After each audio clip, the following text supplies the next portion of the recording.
Oke, ini adalah daun sup. Daun sup yang sudah tua. Ini yang sudah habis berbunga, daun supnya kita potong. Ini bisa kita buat jadi pembibitan lagi. Dari mana bisa kita lihat dia sudah bisa jadi bibit? Kita lihat dari sini. Ini ada yang masih bunganya masih mengembang, itu belum bisa seperti ini. Ini belum. Yang seperti ini. Dia yang sudah bisa, yang dia sudah tertutup. Ada di sini seperti ini. Nah, dia seperti ini. Ini sudah bisa, tapi dia belum begitu tua. Tapi kita harus memanfaatkan yang ini. Udah bisa. Dia nggak bisa kita pisah. Jadi kita biar bisa jadi bibit, kita potong seperti ini. Nih, setelah dipotong seperti ini kita jemur. Seperti yang tadi juga sama dengan bibit yang lain, terong. Ini kita tunggu sampai tergantungnya panas hari. Bisa 1 minggu, 2 minggu, bahkan sampai 3 minggu kalau dia musim hujan.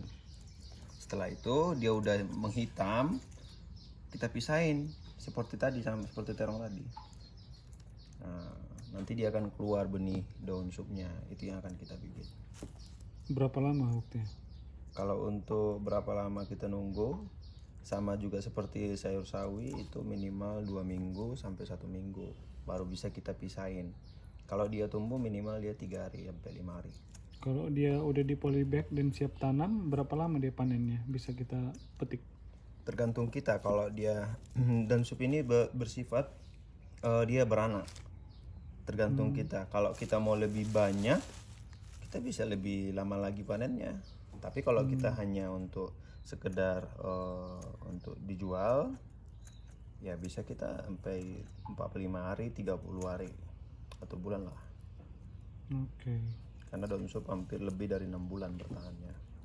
Bahkan lebih dari 6 bulan. Jadi nanti kalau bibitnya sudah dalam polybag kecil, udah siap tanam, nanti kita info ya teman-teman. Harganya berapa? Harganya kalau ini 2.000 satu polybag. 2.000 ya.